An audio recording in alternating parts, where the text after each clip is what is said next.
Welcome, everyone. Good to see you all here again. Mindful Public Safety Hour on Wednesday night. It's my pleasure to introduce our presenter tonight, Sandy Inkster of Ontario, Canada. Sandy and I are longtime colleagues and have worked presenting mindfulness-based wellness and resilience training to corrections professionals in the province of Ontario since 2019. Sandy is also the owner of Sandy's Mindful Interactive Life Experience, SMILE for short. Her presentation will potentially include further guided practices. Welcome, Sandy. Thanks very much, John, and good evening, everyone. It's a pleasure to be with you, and especially on a topic that is near and dear, I'm sure, to every individual's heart. World Mental Health Day, tomorrow, October 10th, 2024. And I'm just going to bring up my screen here now. I'll share.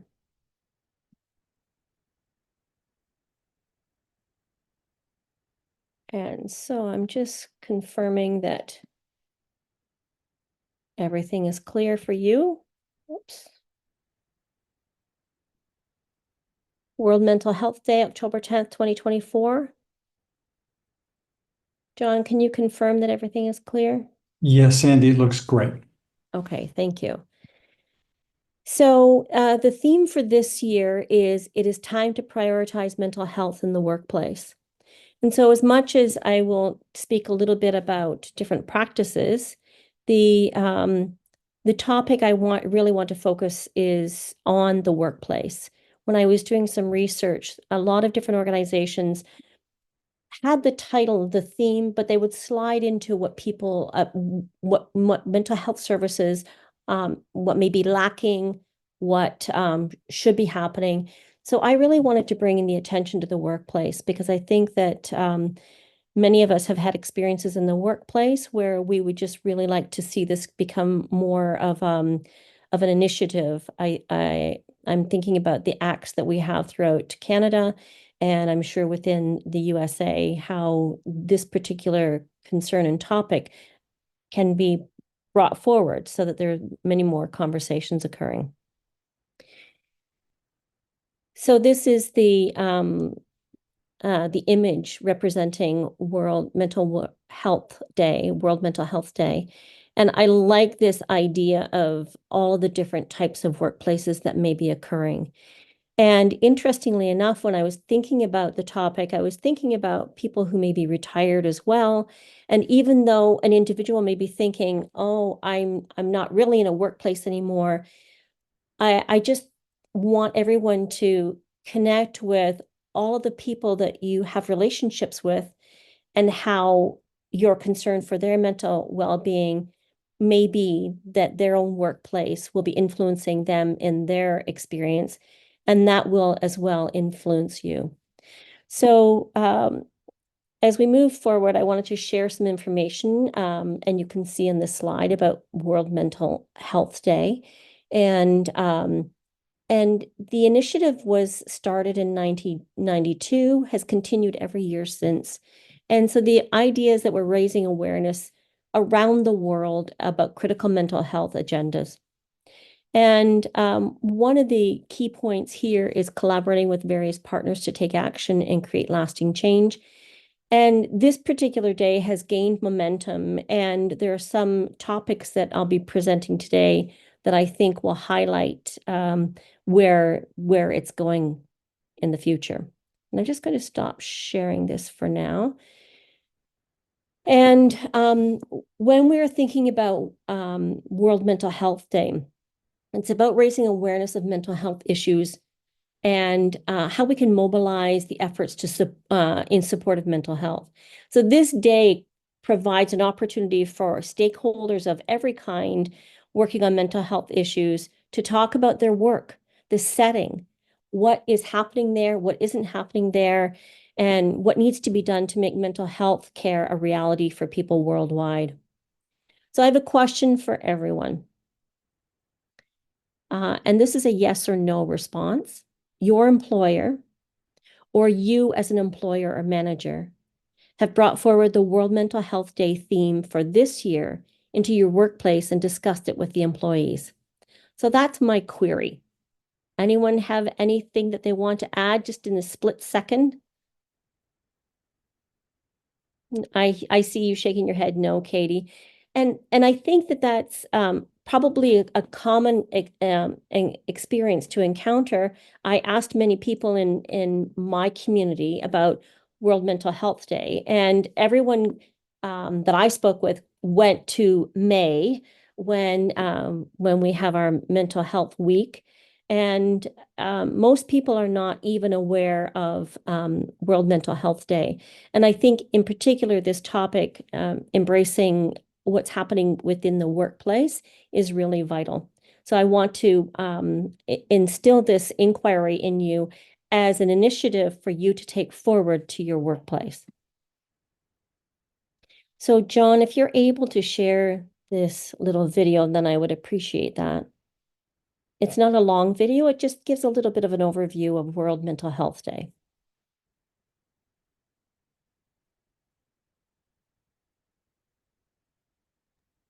I'm going to have to double check that I have shared the sound. So give me one sec, share sound. See, I hadn't done that. There we go.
Thanks, John. And as you could hear, the music was a little bit lagging. I found that the speed had to be slowed down because I could not read anything on the screens as they were progressing.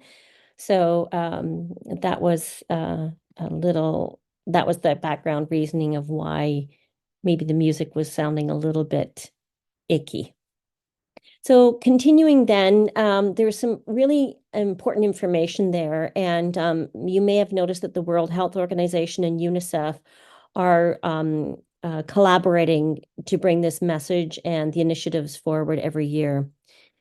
And so I wanted to mention that the statistics. So almost 60% of the world population is in a work environment. And the critical part is that all workers have the right to a safe and healthy environment at work. Work can protect mental health. And decent work, this is an interesting phrase, decent work supports good mental health. And decent work does that by providing a livelihood, a sense of confidence, purpose, and achievement, an opportunity for positive relationships and inclusion in community, a place for structured routines. And for people with mental health conditions, decent work can contribute to recovery and inclusion, improve confidence and social functioning. So the other part is about safe and healthy working environments. And they're not only just a fundamental right, but they're also more likely to minimize the lack of effective structures and support at work. So, and improve staff retention, work performance, and productivity.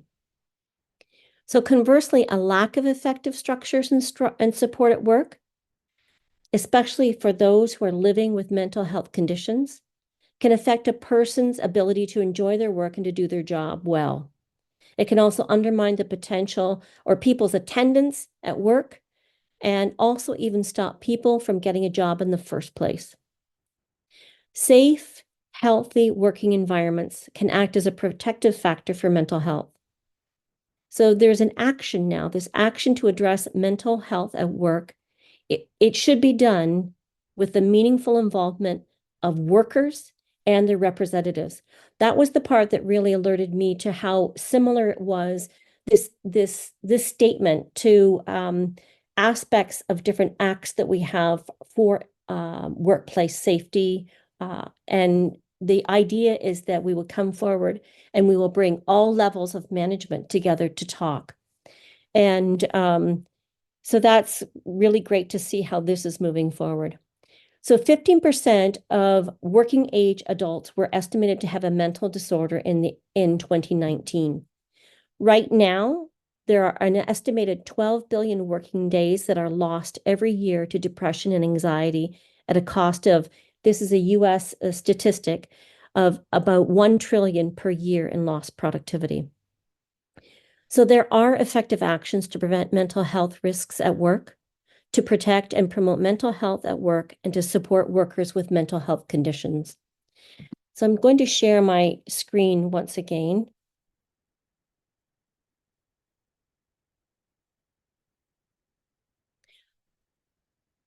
So for World Mental Health Day this year, these are the key messages from the World Health Organization. The first one is that mental health and work are closely linked. Workers face risks to mental health. And just taking a look at some of the aspects there, it may be discrimination, there may be poor working conditions, or it may be limited autonomy. It may be that the pay is low, or there may be insecure jobs, or insecure jobs often lack adequate protections. And that will leave workers in the jobs more exposed to psychosocial risks. Impact on individuals. So the lack of support for people with mental health conditions can negatively impact their self-confidence and then ripple through for the rest of their life, their enjoyment at work, the capacity to work, and then there may be more absences and there may be difficulty in their ability to gain employment. And as you already know yourself, that an individual who struggles in that capacity, family members, caregivers, friends, everyone else is also affected. Wider impact on work and society. Poor mental health can lead to decreased performance, absence from work, and increased staff turnover. Excuse me. I like this interesting statement here. Not necessarily liked it, but was fascinated by the depression and anxiety alone result in the loss of approximately 12 billion work days per year. And the stigma creates barriers to employment. So people with mental health conditions may be prevented from seeking help or finding and keeping jobs. Reducing workplace discrimination through awareness, training, and engagement with people living with mental health condition can create healthier, more inclusive work environments. The next key message was supporting workers to participate and thrive in work. So what are the accommodations? What reasonable accommodations could be made to support workers with mental health conditions? How are meetings occurring? What about the breaks? How are people being reintroduced to particular tasks? What is the education and the training actually? And also maybe even providing storage for medication. And next key message is training managers to support mental health. So the more that people are aware, the more that people can support individuals. So they may be trained to recognize and address stressors in the workplace, and they can more effectively support their teams, and they can foster a healthier, more supportive work environment. Government action and collaboration are essential. So they're looking at the broad spectrum here, and it really is essential if we want it to be embraced and supported in a work environment. We need to have government responsibility and inclusivity in the practice. So the government employers and representative organizations must work together to create policies that prevent mental health risks. I will share with you some documents towards the end provided by the World Health Organization that talks about these policies and how you can bring policies in. So there's some really fantastic working documents to support individuals in the workplace.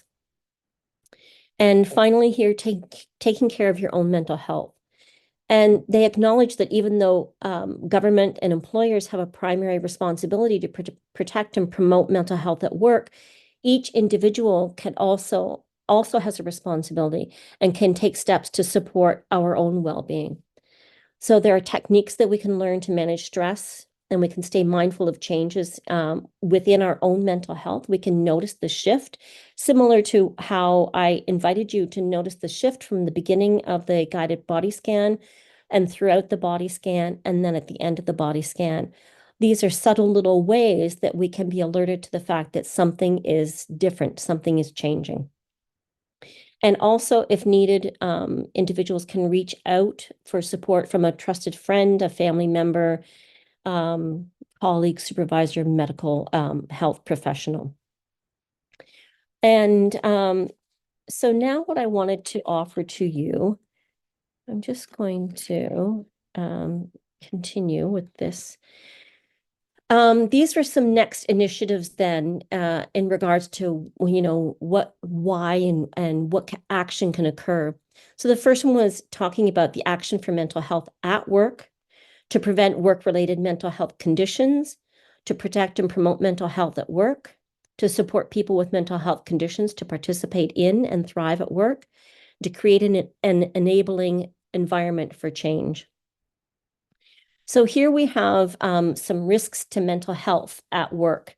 And you can see this list going from, it may be that individuals are arriving in a job, a career, and it may be that their skills are not being used, or it may be that they are underskilled, they have not received appropriate training for the work.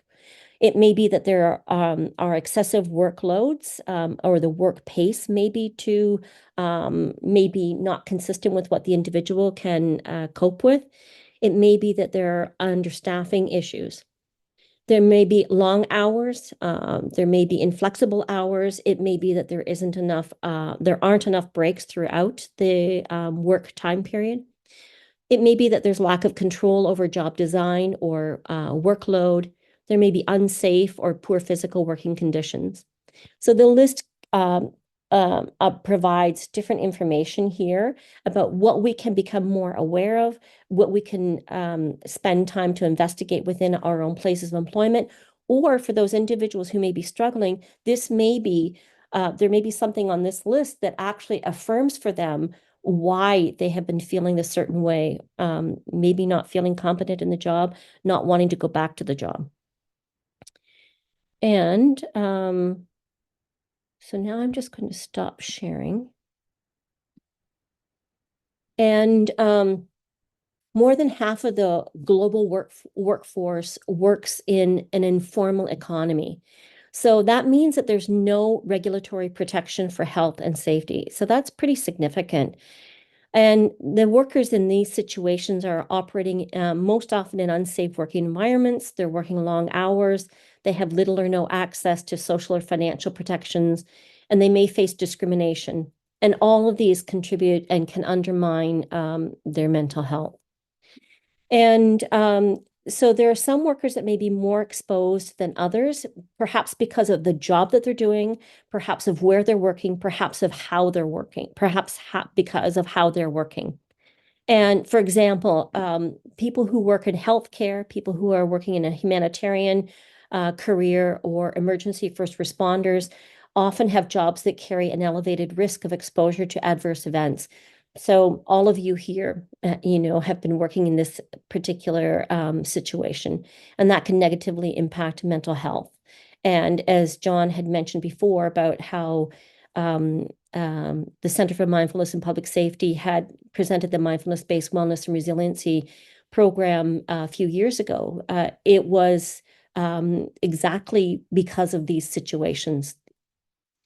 And it may be that there are situations as a result of the economic recessions or maybe humanitarian or public health emergencies actually elicit risks such as job loss, financial instability, reduced employment opportunities, or increased unemployment.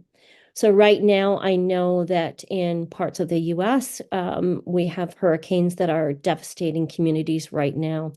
All of that is going to have an adverse effect on not only people's livelihood, but where they are actually living. So work can be a setting which amplifies a wider issue that may be negatively affecting mental health, including discrimination and inequality based on factors such as race, sex, gender, identity, sexual orientation, disability, social origin, migrant status, or religion or age. People with severe mental health conditions are more likely to be excluded from employment. And when they are in employment, they are more likely to experience inequality of work. Being out of work also poses a risk to mental health. Employment, job, and financial security and recent job loss are risk factors for suicidal attempts. So I want to invite you to bring to mind right now just this inquiry that I have. I'd like to invite you to reflect on this. Think about the wonderful teachers, the managers, the coaches, or the bosses that you have had. Which ones were the best? And what did they do well? So that's one thing that I want to inspire you to reflect on. And also I have a second inquiry here too. And that is, I'm just going to maybe share this.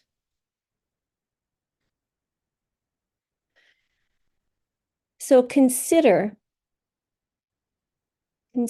your own setting at work. How comfortable are you to ask what a colleague or a teammate is currently struggling with? And then go the next step and ask how you can help. And if you're not comfortable with that, just reflect on what gets in the way. I like the two of these side by side because I think when I consider what I might be offering to someone else, how comfortable I would be asking someone else, that person that maybe was a wonderful boss, manager, supervisor, a coach, or a teacher for me, what did they do well? Well, they probably showed interest in me. They were probably inquiring about how I was doing or what was going on. And so that was the inspiration for me to then ponder, am I doing that? So something that I appreciated, something that I admired, am I actually doing that myself? Okay, I'll leave you with that for a minute. And so now I'm just taking note of where I am. And so I want to bring in a little bit of a practice for you right now. And this practice is something that you might actually embrace at any time during the day, but it might be something that you need to bring into your work environment. Maybe you need a little bit of levity there. Maybe you need to, maybe it will help lessen a bit of the pressure that you've got there. Interestingly enough, when Rob communicated with me earlier today, there was an autocorrect of his text and the word Santa came out instead of scent. Well, I'm using that as inspiration, and I'm going to invite you to bring forward your Santa belly laughter. So, and I invite you to turn your mics on right now. And with your microphone on, we're going to practice ho, ho, ho. So join me. Ho, ho, ho, ho, ho, ho,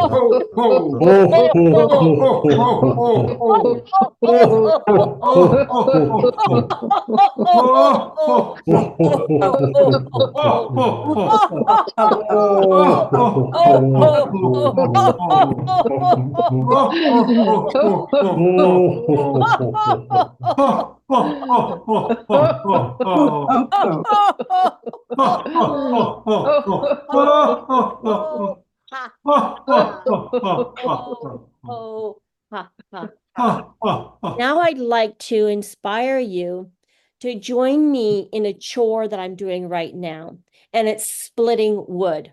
So get your axe there and join me now with your microphone fully on so everybody can hear you. And let's chop wood with a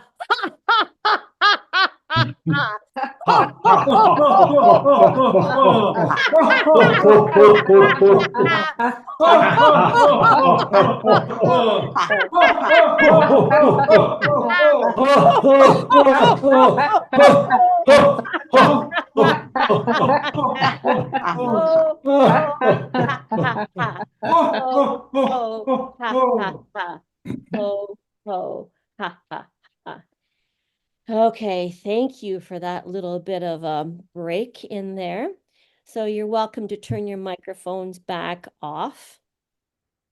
And I'm going to share with you now the initiative of, the World Federation of Mental Health, who founded World Mental Health Day, had ideas for this year about how they wanted to engage people. And it's called Engage. And the first one is engage, express through art. And so what they're bringing forward is the acknowledgement that art is a powerful medium to express oneself when maybe words just won't do justice. Maybe people need to actually be more physically engaged in something. And so through this initiative, the hope is that by using art, it can deepen the understanding of the importance of prioritizing mental health in the workplace. The activities, and so this might be something that those of you who are in different settings, different work environments, you might like to bring this forward. And the idea is, the aim is that it will help people explore and express their feelings about mental well-being in professional environments, and also highlight essential aspects of mental health at work. So it might be, if in one place where you work, if there has been a situation that is a struggle, maybe it has to do with scheduling of something. Maybe someone will put a calendar and layer of calendars in a paper mache, or just any idea is appropriate. Art transcends the barriers of various identities, and it allows people to foster deeper connection and share their diverse experiences. So I'm going to then give you an idea of some of the different programs that they're suggesting, or practices. So activity 1 is called Evoke, Express, and Empower Through Arts. So the intention behind this is that this will give you an opportunity to reflect on the needs in your workplace. So bringing in the theme, it is time to prioritize mental health in the workplace. So the question that I have for you would be, are there any thoughts, any feelings, experiences, or even ideas that come up for you when you read these words? It is time to prioritize mental health in the workplace. And then consider or reflect on, are there any systems that you wish to address? And it might be that there's a lack of a system. It might be there's a system that's not functioning. It may be that there's a system that needs to be tweaking in some way, needs to be tweaked in some way. So take a minute now to just get in touch with this idea and consider what you might do. So the suggestion from this initiative is that you can pick one or multiple ways that feel comfortable or call out to you. It might be, as I mentioned, collage. It might be painting. It might be in movement or dance. It might be bringing some sort of music. Many times in the past with different partners, we've changed the lyrics to certain well-known songs, even if you remember like the tune of Gilligan's Island or commercial jingles. We've changed the words so that it was appropriate to the different experience that we were playing around with. It might be that someone is very skillful in utilizing and using digital art It might be that there's some type of story building, maybe poetry will arise out of it. So we'd like to know, or they would like to know about the process, what happened for you. So there is an opportunity, if you're so inclined, that you can actually share these ideas to find out, to just give feedback. So then the next activity, activity 2, is knowing your parts. So the intention with this one is looking at personal qualities that serve the professional self-resilience. So begin with the awareness and the understanding that as people, we have several qualities and parts that make us whole. Different parts of us may serve as a guide, as a strength, or as a block at different times and in different areas of our lives. It might be, for example, that you know yourself to be a flexible person, which supports you in your personal sphere, but at times it leaves you working extra hours in your professional sphere, sorry, in your work environment. So then the next thing to ponder is, what are some qualities that you hold as a person? So reflect on how they might show up in your professional space. What's there in my personal life? How is it showing up in my professional, my work life? Then consider, are there any changes that would benefit you and make your work feel safer and more comfortable? So these are opportunities for us to reflect on what might be necessary for us personally to shift or make change in our work environment, or maybe it will also even identify something that needs to be shifted or changed within that environment. And once again, you can write things down, you can use art materials, or you can use music, whatever falls out to you. The third and final activity is called Roles I Play. So the intention of this one is to focus on the space of transition between personal and professional by mindfully preparing and disengaging. This one really reminded me about the MBWR program, and I can hear Fleet and John talking about that taking off that that presence that I have in work. But when I'm not at work, how can I release that? How can I separate from that? How can I let it go? So the description in this activity 3 for World Mental Health Day says, before an actor gets on stage, they embody the character by getting into the role and putting on the costume needed. But once the play is over, they de-roll, they de-robe, and they step back into themselves. So similarly, what are some rituals that you can access to mindfully transition into work mode when you need to and de-roll as you exit? So consider, are there any objects, any pieces of clothing or accessories that mark these transitions for you? Are you able to set up and close your workspace? At the end of our workday, we're encouraged to take a few moments to connect with our bodies and ask ourselves, is there something from our workspace, feelings, thoughts, worries, that we wish to leave behind today, and shake those off? And right now, everybody just shake it off. Shake it off and wipe it down. Just let it go. You're stepping out of it. Okay. The movement, the action that you do may be as small and as light as just breathing.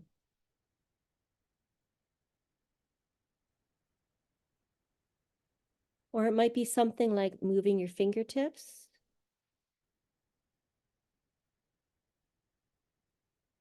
or it might be something as big as jumping up and down to let it go. So those were the 3 things that I thought would be very beneficial for all of us to take forward, to reflect on, to bring forward, to be able to identify, process, work through, and come up with some ideas about how we can take care of ourselves and how we can identify, acknowledge, and notice what may be lacking, what may be needing some work within our own work environment. So I would like to then leave you with this, that laughter heals. Laughter releases feel-good endorphin hormones. Laughter lowers stress by reducing cortisol levels. Laughter boosts the immune system. Laughter relaxes your whole body and reduces pain. And laughter lifts your mood in minutes. And I'm going to show you the links that I have. But let's just leave with a little bit of laughter right now. And let's bring in maybe some, if you want to turn on your microphone, and we'll start off with a slow laugh, like, ha, ha, ha, ha, hee, hee, hee, ho, ho, ha, oh, ha, oh, and pick it up so the motion is faster now. Ha, oh, oh, oh, oh, oh, ha, ha.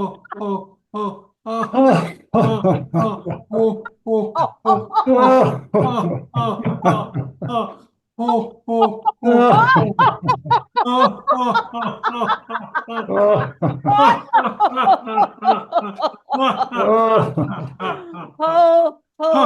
ha, ha. Ho, ho, ha, ha, ha. Ho, ho, ha, ha, ha.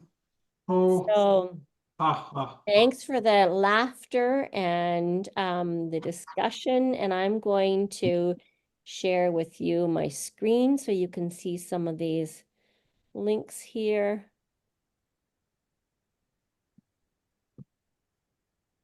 So I provided you with the title of what the resource is, and then I provided you with the link. And John, do you want to put them in the chat, or do you want me to grab them and put them in the chat?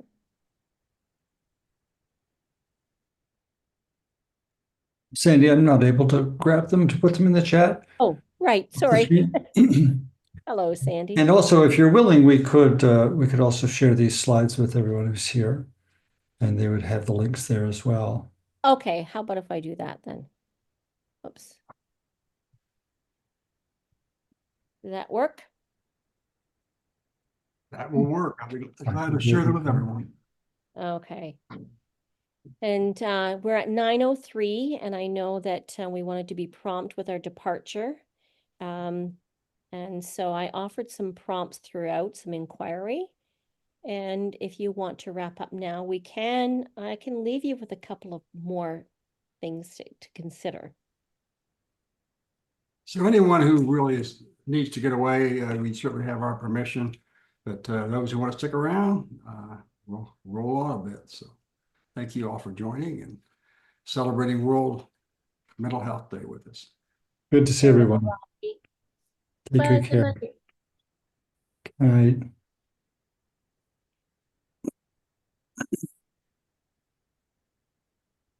So I have these prompts that I wanted to just leave you with. If you had a magic wand, what would you eliminate in your career? And then the next one is, what has been your greatest strength in your career? And there's a quote that I have from the University of California, the Department of Psychology. Gratitude is important for the successful maintenance of intimate bonds. And they're emphasizing the importance of gratitude as being part of an intimate bond. And then the third one is, I encourage you to go forward. This isn't about a discussion, it's an encouragement, inspiration. Ask your employees, your colleagues, your coworkers, contractors, and teammates, how can I support you this week?